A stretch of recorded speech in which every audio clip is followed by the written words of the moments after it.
Serious, what are some scary, horrifying, creepy things that have happened to you, or in general, that could have a plausible explanation, but still freak you out? A few years back, I lived with my mother and German Shepherd in a 2-bedroom rented townhome. I got home from work one day and went about my daily routine. When it came time to eat dinner, I knocked on my mom's door to come and eat. I smelled cigarette smoke and heard her grunt a response. So I went back down and ate alone.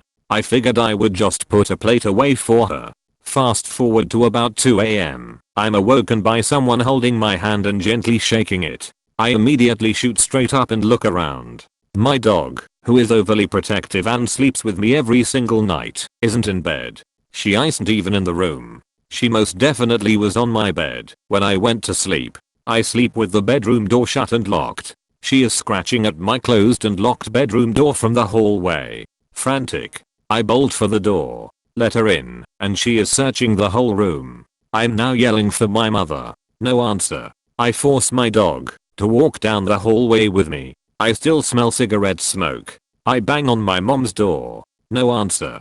So I just open it. She isn't even home. The bed is made and her TV is off. My dog and I search the whole entire house. Nothing is out of place. All the doors and windows are still locked. I was freaked out to say the least. The next day I called my mom and she told me she left early the day before to go visit my sick grandfather.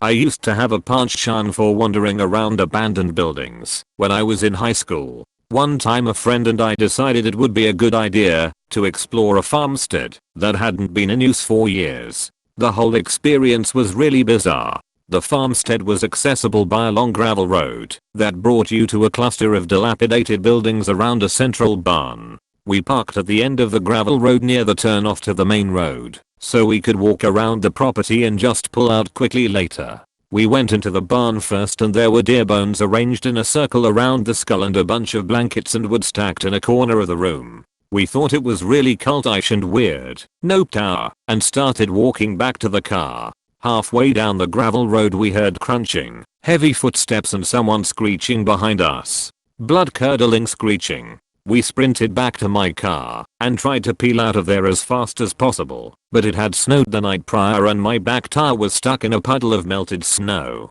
My friend was screaming because she was so freaked out, but wouldn't turn to look at the path behind us. By the time I had gotten the car unstuck, she turned around to see if there was someone following us, and there was no one there. I could have been a bird or something, but we both swear up and down to this day that someone was following us. I actually thought I was going to die that day. To preface, I'm a suburban/city boy. I've always lived surrounded by people and lights. So, I visited my ex-mill in rural Georgia over the summer couple years back. We are talking deep rural south. No light pollution, so you can see a billion stars and the actual Milky Way across the sky. Well, the night I went it was one of those slim crescent moons, so it was even darker than normal. I can't see my hand at the end of my outstretched arm levels of dark. I'm walking their little rat dog around the yard along the edge of a forest, and I'm probably 200 yards from their little trailer, which is the only source of light besides my flashlight. This little rat dog stops dead in his tracks and starts trembling. He looks up at me with his bug eyes popping out. I hear a rustle of leaves and a twig snap, maybe 20 feet to my left. I scoop the rat up and start power walking back to the house, looking in all directions with the flashlight. Once I get halfway back, I hear a blood-curdling, high-pitched scream from hell. It sounded like a woman was getting stabbed. Oh shit, this is some Hills Have Eyes shit, and I'm gonna die. I ran as fast as I could back to the trailer. Ex-mill told me it was probably a bobcat. They scream like that all the time, apparently. This one is kinda creepy, but also kinda comforting. This story was told to me by my grandmother, who is a no-nonsense kinda broad, so I believe every word of it. My grandma had a neighbor/friend who unfortunately lost her husband when she was young, about 40 or so years ago. It was a sudden death, cardiac arrest or something like that. So this woman was so upset because for a couple years after his death, she couldn't dream of her husband. For some reason it really bothered her that she couldn't experience a dream with him in it. It's almost like she wanted it for the comfort. Anyway, some time passes, and this woman is preparing to sell her house and move closer to her kids. They lived a state over. Suddenly, she gets a wish. She starts dreaming, and her husband is in them. She has multiple of these dreams, and in every one her husband wakes her up, sits down on the bed, and starts speaking to her. However, his speech horrifies her. It was described to me as backwards or garbled. I imagine it to be something similar to the way Twin Peaks characters speak in the Black Lodge. So yeah, pretty goddamn creepy. She can't make a single word out. A few days before she's about to move out for good, she goes to bed and dreams of him again. The dream is the same, except she understands one word he says. He grabs her in the dream and repeatedly says rafters, almost seeming panicked. She wakes up rattled, but returns to sleep. The next day, as she's finishing up packing in the basement, she looks up and sees the rafters. She remembers the dream and is compelled to reach into them. She does, and pulls out thousands of dollars worth of WW2 bonds her husband had purchased without her knowledge. She swears he never told her about them. So he appeared in her dream to tell her, so she wouldn't leave all those bonds behind when she sold the house. Story still gives me chills today. TL. Doctor, woman's husband dies. She begins having dreams of him when she's about to sell their home.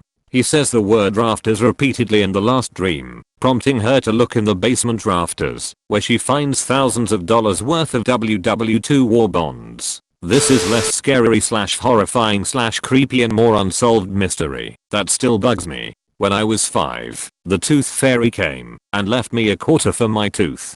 She also left me this beautiful intricately carved wooden pencil box. In the morning, my parents both asked me where I got it. I told them the tooth fairy brought it. Almost 30 years later, my parents still swear up and down it wasn't them. They've confessed tons of other things they did, so I believe them when they say it wasn't them. I would like to know where that thing came from and who put it there. When I was younger, my mom, my grandma and I liked to go to this little Frau tea shop that was about 40 miles from our home. It was a cute little place where you could get the classic tea and sandwiches and cute little desserts and all. One time we went, all was normal, but on the way home we received a call that my other grandma had passed away. Very sad, but as she had been battling cancer, not exactly unexpected.